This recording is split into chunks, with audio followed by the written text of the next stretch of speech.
Hello everyone, welcome to Vanya Education Services. I am educator Rashmi Sharma. So as we have started a series of English language, last video में हमने English का एक topic start किया था जिसमें हमने article complete किया था. आर्टिकल के हमारे पास 2 वीडियोस पहले से आ चुकी हैं, आर्टिकल पार्ट 1 और पार्ट 2. आई होप कि आपने वो वीडियोस देख ली होंगे. अब हम नेक्स्ट टॉपिक है जो डिस्कस करने जा रहे हैं. जो हमारा नेक्स्ट टॉपिक है आज की वीडियो में, दैट इज़ अ नाउन. आज हम जो टॉपिक डिस्कस करने जा रहे हैं वो है noun. You have study in a lower classes, कि आप सबने लोअर क्लासेस में पढ़ा होगा कि बेसिकली नाउन होता क्या है, व्हाट इज अ नाउन. अगर हम नाउन की डेफिनेशन की बात करते हैं, it is a name of, it is the name of person, किसी पर्सन का नाम. It is name of thing, किसी भी चीज का नाम, या फिर नेम ऑफ अ प्लेस. ठीक है, किसी प्लेस का नाम, किसी पर्सन का नाम, या किसी भी थिंग का जो पर्टिकुलर नाम होता है, नेम होता है, उसको हम क्या बोलते हैं, that is called a noun. उसके बाद अगर हम बात करें टाइप्स ऑफ नाउन, कि जो नाउन है इसकी टाइप्स कितनी होती हैं, how many types noun has. Noun have a 5 types. अगर हम फर्स्ट वन डिस्कस करें, the first type is common noun. अब कॉमन नाउन क्या होता है, फर्स्ट वन क्या है, common noun. Basically common noun का मतलब क्या है, जो कि सबके लिए कॉमन हो. जैसे कि हम बात करें, अगर मान लो एक क्लास है, क्लास के अंदर कौन होता है, स्टूडेंट. तो हमारा स्टूडेंट क्या हो गया, कॉमन नाउन है, कि क्लास में चाहे कोई भी गर्ल है या बॉय है, the teacher will consider them as a student, कि जो कोई भी टीचर है उनके लिए वो सब स्टूडेंट्स है. तो स्टूडेंट क्या हो गया, कॉमन नाउन है. ठीक है.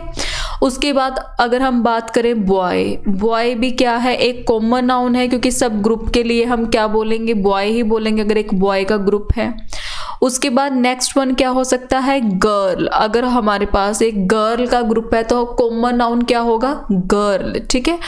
कॉमन नाउन का मतलब क्या है, जो कि हम एक पूरी क्लास को रिप्रेजेंट करें, उसको हम क्या बोलते हैं, कॉमन नाउन बोलते हैं. नेक्स्ट वन हमारे पास है प्रॉपर नाउन. नेक्स्ट वन क्या है, प्रॉपर नाउन. अब प्रॉपर का मतलब क्या होगा, परफेक्ट. प्रॉपर नाउन का मतलब है किसी पर्टिकुलर प्लेस का नाम हो गया. जैसे मैं पर्टिकुलर कोई भी प्लेस ले लेती हूँ, जैसे दिल्ली. ठीक है, ये एक पर्टिकुलर प्लेस का नाम है. अगर हम किसी कंट्री की बात करें, इंडिया, इंडिया भी क्या है, it is also a proper noun. ठीक है. अगर हम किसी पर्सन के बात के नाम करें, जैसे कि मैंने बोला राम, तो राम किसी का नाम है, ये भी क्या है, प्रॉपर नाउन है. जैसे मैंने किसी प्लेनेट का नाम ले लिया, जैसे कि अर्थ, अर्थ क्या है, एक प्लेनेट का नेम है, so it is also a proper noun. अगर हम शॉर्ट फॉर्म में याद करना चाहें तो हम ये बोल सकते हैं कि किसी भी चीज़ का जो नाम होता है, नाम, पर्टिकुलर नाम, उसको हम क्या बोलेंगे, प्रॉपर नाउन. और जो चीज़ हम सबके लिए यूज़ कर सकते हैं उसको हम क्या बोलते हैं, common noun. I hope it is clear. Next one हमारे पास होता है, that is a abstract noun. Next one कौन सा है, अब्स्ट्रैक्ट नाउन. अब्स्ट्रैक्ट नाउन का बेसिकली मतलब क्या होता है, जिस चीज़ को हम देख नहीं सकते, सुन नहीं सकते, जस्ट हम महसूस कर सकते हैं. ठीक है, फीलिंग, जस्ट हम फील कर सकते हैं जिस चीज़ को, उसको हम क्या बोलते हैं, अब्स्ट्रैक्ट नाउन. जैसे कि एयर, लव, या फिर ऑनेस्टी, किसी की ईमानदारी को सिर्फ महसूस किया जा सकता है. ठीक है. These are a abstract noun. Next हमारे पास होता है, that is a material noun. Material noun, material का बेसिकली मतलब क्या है, कोई भी चीज़, कोई भी रॉ मटीरियल जिससे हम कोई प्रोडक्ट क्या करते हैं, प्रोड्यूस करते हैं. जैसे कि ज्वेलरी है, ज्वेलरी किससे बनी होती है, गोल्ड से. गोल्ड क्या हो गया, उसका मटीरियल. फॉर एग्जाम्पल टेबल है, अब टेबल किससे बना हो सकता है, it can also be made by would और आयरन। सो वुड से भी बन सकता है या फिर आयरन से भी बन सकता है। सो वुड और आयरन भी क्या है, it is also a material noun. So basically material का मतलब क्या होता है, जिससे हम कोई चीज प्रोड्यूस करते हैं। नेक्स्ट वन लास्ट है हमारे पास, that is a collective noun. Collective noun, collective का बेसिकली मतलब क्या होता है, collective means a group. So किसी भी चीज के ग्रुप को हम क्या बोलेंगे, कोलेक्टिव नाउन। जैसे कि मैंने यहाँ पे लिखा क्लास, बेसिकली क्लास किस चीज का ग्रुप है, it is a group of student. अगर हम क्लास की बात करें, ये एक कोलेक्टिव नाउन है क्योंकि ये किसका ग्रुप है, it is a group of student, ये स्टूडेंट का ग्रुप है, ठीक है। उसी तरीके से जैसे हम बात करें क्राउड, क्राउड भी क्या है, ये भी क्या है, कोलेक्टिव नाउन है। इसमें किसकी कलेक्शन होती है, group of person. Person singular होता है, पर्सन्स प्लूरल होता है। और पीपल क्या है, पीपल अपने आप में भी ग्रुप ऑफ पर्सन है। पीपल भी क्या है, कलेक्शन ही है, किसकी कलेक्शन है, पर्सन की। It is also a group of person. So basically collective noun का मतलब क्या है, कलेक्शन, किसी भी चीज की कलेक्शन को हम क्या बोलते हैं, कलेक्टिव नाउन। जैसे हमने पढ़ा क्लास, क्राउड, पीपल, ठीक है। आई होप कि यहाँ तक आपको क्लियर होगा। It is a basic thing of noun जो कि हम लोअर क्लासेस में पढ़ते हैं। अब नेक्स्ट हम डिस्कस करेंगे कि कॉम्पिटिटिव पॉइंट ऑफ व्यू जो हमारे एरर डिटेक्शन के बेसिकली क्वेश्चन होंगे वो नाउन के बेस्ड होंगे, ठीक है। जो हमारा एरर डिटेक्शन टॉपिक है, एरर डिटेक्शन में बेसिकली जो ज़्यादातर क्वेश्चंस होते हैं वो पार्ट ऑफ स्पीच के बेस्ड होंगे। सो अब हम क्या पढ़ेंगे, अब हम पढ़ने जा रहे हैं error detection rules of noun. Error detection rules of noun, कि नाउन के कौन से रूल्स हैं जो कि एरर डिटेक्शन के लिए यूज होंगे। सो हम सबसे पहले डिस्कस करेंगे रूल नंबर 1। सो हमारा फर्स्ट क्वेश्चन क्या होगा, रूल नंबर 1। बेसिकली हम रूल नंबर 1 में सबसे पहले पढ़ेंगे use of collective noun. Use of collective noun. अब जैसे हमने लास्ट में पढ़ा कि कलेक्टिव नाउन होता क्या है, इट इज अ कलेक्शन। सो हर एक पर्टिकुलर ग्रुप का क्या है, एक अपना पर्टिकुलर नेम होगा। जैसे हम सबसे पहले डिस्कस करेंगे, फर्स्ट वन हमारे पास है टीम। अब देखो टीम है, टीम क्या है, कलेक्टिव नाउन है। ये एक टीम होती किसकी है, प्लेयर्स की। तो हम बोलेंगे team of players. Team of players, ये भी क्या है, कलेक्टिव नाउन है। नेक्स्ट वन हम बोलेंगे herd of lion. Herd of lion and cows. अब जैसे लायन है या काउ है, उसके ग्रुप को हम बेसिकली बोलते क्या है, हर्ड बोलते हैं, ठीक है। उसके बाद हमारा है option number 3, that is a flight of bird. Flight of bird मतलब क्या है कि जो पक्षी होते हैं, बर्ड्स हैं, उसके ग्रुप को हम क्या बोलते हैं, फ्लाइट बोलते हैं। नेक्स्ट वन हमारे पास है बंच ऑफ ग्रेप्स। जो ग्रेप्स होते हैं उसके ग्रुप को हम क्या बोलते हैं, बंच बोलते हैं, बंच ऑफ ग्रेप्स। ऐसे ही हमने पढ़ा है क्राउड ऑफ पीपल। लोगों के झुंड को हम क्या बोलते हैं, क्राउड, भीड़ बोलते हैं। सो इसका होता है क्राउड ऑफ पीपल। वैसे ही जैसे कुछ लोग प्रोटेस्ट करते हैं, ठीक है, वो एंग्री होते हैं, जो प्रोटेस्टर्स होते हैं वो एंग्री होते हैं। So angry, mob of angry people. So जो लोग गुस्से में होते हैं या प्रोटेस्ट करते हैं, उनके ग्रुप को हम क्या बोलते हैं, मोब बोलते हैं, mob of angry people. Next one हमारे पास है that is a fleet of शिपर।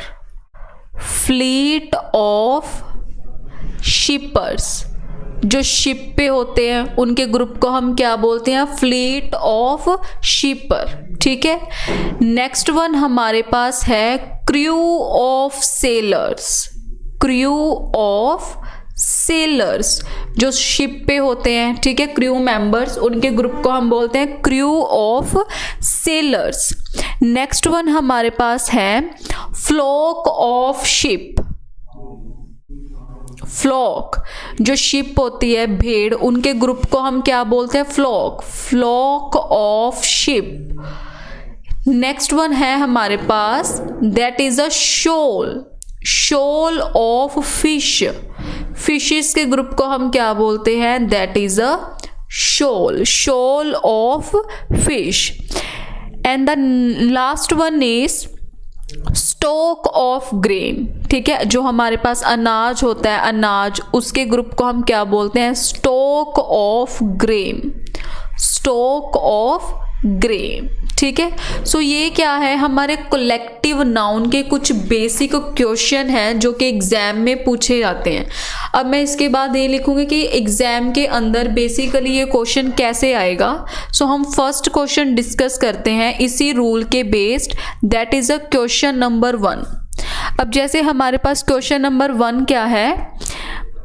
The crowd of angry student, the crowd of angry students ordered the closing of shop. The crowd of angry student ordered the closing of shops. Last वाला हमारा जो option है वो हमेशा no error होता है, ठीक है। जैसे हमारे पास एक क्वेश्चन है, इसको 3 पार्ट्स में डिवाइड किया है, जहाँ पे फर्स्ट स्लैश खत्म होती है that is a A part, जहाँ पे सेकंड खत्म होती है बी पार्ट, और ये हमारा सी पार्ट है। और एन ई का मतलब बेसिकली होता है नो एरर, कि इसमें कोई भी मिस्टेक नहीं है, ये हमारा हमेशा डी पार्ट रहेगा। सो आपको बताना है कि इस क्वेश्चन के अंदर क्या मिस्टेक है। अभी जैसे हमने पढ़ा कि जो कलेक्टिव नाउन होता है, so the crowd of angry student, जहाँ पे भी वर्ड आ गया एंग्री, एंग्री का बेसिकली मतलब क्या होता है? गुस्सा। सो जो लोग प्रोटेस्ट करते हैं, ठीक है, स्ट्राइक करते हैं, उनके ग्रुप को हम क्या बोलेंगे? उनके ग्रुप को हम क्राउड नहीं बोलते, that is called a mob. So यहाँ पे कौन से पार्ट में एरर थी? इसका आंसर होगा ए पार्ट में, ठीक है, क्योंकि क्राउड ऑफ एंग्री स्टूडेंट नहीं होता, आंसर क्या होना चाहिए? मॉब ऑफ एंग्री स्टूडेंट, ठीक है। एंग्री स्टूडेंट को हम क्या बोलते हैं? मॉब बोलते हैं। सो ये क्या होगा इसका right answer.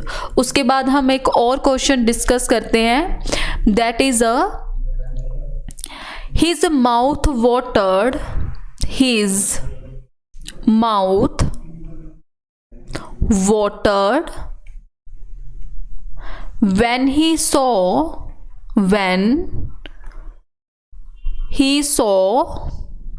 a bucket of grapes, a bucket of grapes। सो हमारा लास्ट वाला ऑप्शन हमेशा नो एरर होगा, ठीक है। अब हमने बताना है कि किस पार्ट में एरर है। अब देखो ये हमारा ए पार्ट है, that is a B part, that is a C part, और डी पार्ट हमारा हमेशा नो एरर होगा, ठीक है। सो अब इसका आंसर क्या होगा कि कौन से पार्ट में एरर है? सो हमारे सी पार्ट में एरर है। अभी हमने पढ़ा कि जो ग्रेप्स है, ग्रेप्स के ग्रुप्स को बेसिकली हम क्या बोलते हैं? ग्रेप के ग्रुप को हम बोलते हैं बंच। तो यहाँ पे इसका आंसर क्या होना चाहिए? बंच ऑफ ग्रेप्स, ठीक है, कि जो ग्रेप्स होते हैं उनके ग्रुप को हम क्या बोलते हैं? Bunch of grapes. और अगर हम बकेट की बात करें, ये क्या होता है? Flower, bucket of bouquet of flower होता है, ठीक है, सॉरी, बुके ऑफ फ्लावर होता है, और बंच ऑफ ग्रेप्स, ठीक है। सो बेसिकली इस तरीके से ये क्वेश्चन है जो एग्जाम में पूछे जाएंगे। I hope it is clear to everyone. उसके बाद हम नेक्स्ट रूल नंबर 2 डिस्कस करते हैं। नेक्स्ट हमारे पास है रूल नंबर 2। अब बेसिकली हमारा 2nd रूल क्या कहता है? That is noun which are used in singular form, noun which are used in singular form। हमारे पास कुछ पर्टिकुलर नाउन हैं जिनके हम प्लूरल नहीं बना सकते, वो अपने आप में हमेशा क्या रहेंगे, सिंगुलर ही रहेंगे। जैसे हम फर्स्ट बात करते हैं सीनरी। जो सीनरी है इसका कभी भी प्लूरल नहीं बनेगा, जैसे कि हम सीनरीज नहीं बोलेंगे, ये हमेशा क्या होगा, सीनरी। नेक्स्ट वन हमारे पास है इंफॉर्मेशन। इंफॉर्मेशन का भी हम प्लूरल नहीं बना सकते, इंफॉर्मेशंस नहीं बनेगा, ये हमेशा क्या रहेगा, इंफॉर्मेशन। नेक्स्ट वन हमारे पास है फर्नीचर। फर्नीचर का भी हम प्लूरल नहीं बना सकते, ठीक है। नेक्स्ट वन है एडवाइस। कभी भी एडवाइजेस नहीं होता, हमेशा क्या होगा, एडवाइस। नेक्स्ट वन हमारे पास है मशीनरी, ठीक है। मशीनरी का भी कभी प्लूरल नहीं बनेगा। उसके बाद है बिजनेस, ठीक है। नेक्स्ट है मिशीफ, इसका भी प्लूरल नहीं बनेगा। लगेज, हेयर, नेक्स्ट है repair and issue. So these are some particular words. ये कुछ पर्टिकुलर वर्ड्स हैं जो हमेशा सिंगुलर फॉर्म में एग्जिस्ट करेंगे, हम इनका प्लूरल नहीं बना सकते, ठीक है। नेक्स्ट वन हमारे पास कुछ सब्जेक्ट्स के नाम हैं, जैसे हम बोलते हैं फिजिक्स। अब फिजिक्स में क्या है, एस लगा हुआ है, ठीक है। इसका मतलब ये नहीं है कि ये प्लूरल है। Physics is always exist in a singular form, ये किसी सब्जेक्ट का नाम है। जैसे हम बोलते हैं इकोनॉमिक्स, इकोनॉमिक्स। उसके बाद है मैथमेटिक्स, ये भी क्या है, सिंगुलर है। या फिर हमारे पास है स्टैटिक्स, ये भी क्या है, किसी सब्जेक्ट का नाम है। या हम बोलते हैं इनिंग्स, ये क्वेश्चन बेसिकली पूछा जाता है एग्जाम में, innings, it is important one. Innings ये भी क्या है, हमेशा सिंगुलर फॉर्म में ही एग्जिस्ट करता है, ठीक है। सो ये आपने याद रखने हैं, कुछ पर्टिकुलर टर्म्स है जो हमेशा सिंगुलर में ही एग्जिस्ट करती हैं, इनका हम प्लूरल नहीं बना सकते, ठीक है। नेक्स्ट वन हमारे पास है ब्रिक।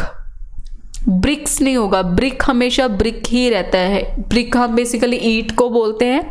नेक्स्ट है फ्रूट। फ्रूट्स नहीं बोलते, हम हमेशा फ्रूट बोलेंगे, ठीक है।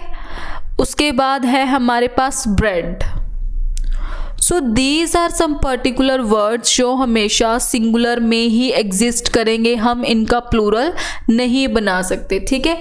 नेक्स्ट हमारे पास है इसी का फोर्थ पार्ट, जैसे हम बोलते हैं डजन। डजन्स नहीं होगा, हमेशा क्या होगा, डजन। 100, कभी भी हंड्रेड्स नहीं होगा, ये हमेशा सिंगुलर ही एग्जिस्ट करेगा, दैट इज 100। नेक्स्ट वन है स्कोर। कभी भी स्कोर्स नहीं होगा, ये हमेशा क्या रहेगा, स्कोर।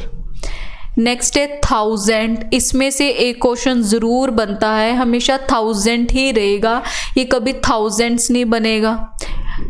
मिलियन, कभी मिलियंस नहीं होगा, ठीक है। So these are some particular word कि जब ये प्रोसीड करते हैं, किसको प्रोसीड करेंगे, न्यूमेरल को, कि जब इसके पहले कोई न्यूमेरल आता है ये हमेशा सिंगुलर ही रहते हैं। जैसे मैं इसके एक एग्जांपल लिख के बताती हूँ। ही हैज अ 200 रुपी। अब देखो बेसिकली जैसे मैंने ये एग्जाम्पल लिखी है, ही हैज़ अ 200 रुपी। अब यहाँ पे ये तो नहीं है कि 2 क्या है, हमारा न्यूमेरल है, डिजिट है, इसके बाद हमने हंड्रेड्स तो नहीं लिखा। बेसिकली क्या है कि 100 का प्लूरल नहीं बनेगा, चाहे हमारे पास 100 है, 200 है या 300 है, 100 को हम हमेशा सिंगुलर ही रखेंगे, ठीक है। ये ऐसे नहीं लिखना कि 200s 300s, it will be wrong. So जो वर्ड है 100 और जो वर्ड है rupee, it will always exist in a singular form, ये हमेशा सिंगुलर फॉर्म में ही रहेंगे। या हम ले लेते हैं they have a they have a 20 million rupee। तो हमने ये नहीं बोलना 20 मिलियंस, मिलियंस क्या हो जाएगा हमारा, गलत होगा। ये हमेशा क्या होना चाहिए, 20 मिलियन रुपी। और यहाँ पे आपने एक और चीज़ याद रखनी है कि जो रुपी है ये भी हमेशा सिंगुलर में ही एग्जिस्ट करेगा, हम कभी भी इसका रुपीज़ नहीं बना सकते, ठीक है। It will always exist in a singular form. अब हम इसके कुछ एग्जाम्पल ले लेते हैं, जैसे हमने कुछ टर्म्स पढ़ी हैं अभी। हम इसका क्वेश्चन नंबर 1 लेते हैं। हमारा क्वेश्चन नंबर 1 क्या है, recently I visited Kashmir and found the sceneries to be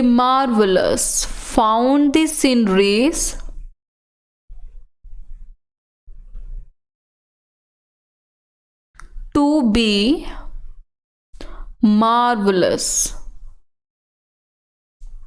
last का ऑप्शन हमारा हमेशा क्या रहेगा, नो एरर।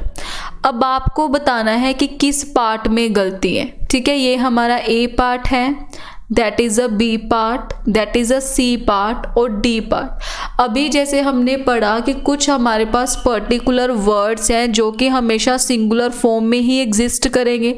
सो यहाँ पे जैसे लिखा है, recently I visited Kashmir and found the sceneries to be marvellous. So sceneries का कभी भी प्लूरल नहीं बनेगा, it will always come in a singular form. तो यहाँ पे सीनरीज नहीं होना चाहिए, यहाँ पे क्या होना चाहिए, सीनरी, ठीक है। So it is a right answer. Next question हम लेते हैं, that is a question number 2, which is they left their luggages,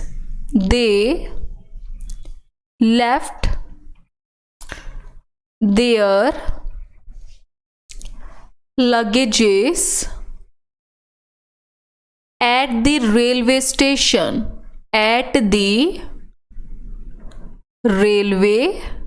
station, no error.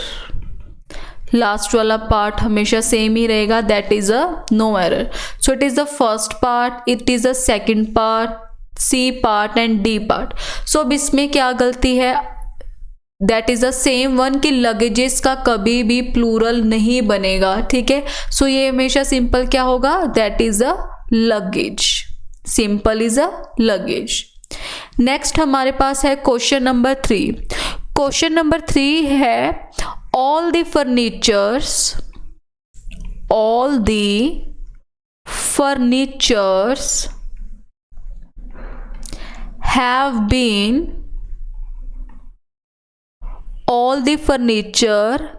have been sent to the new house. Next one is no error. So it is the A part, B part, C, D and E. तो basically इसमें क्या गलती है, सो इसका answer होगा furniture. अभी हमने पढ़ा कि फर्नीचर का भी हम प्लूरल नहीं बना सकते, तो यहाँ पे राइट आंसर क्या बनेगा, दैट इज अ फर्नीचर। सो ये हमने जो भी अभी रूल डिस्कस किए हैं, इस तरीके से इनका जो क्वेश्चन है वो एग्जाम में पूछा जाएगा as a error detection form. So we end this video here. तो कल हम इसका सेकंड पार्ट लेके आएंगे जिसमें हम कुछ नेक्स्ट रूल डिस्कस करेंगे। I hope you like the video. So thank you so much.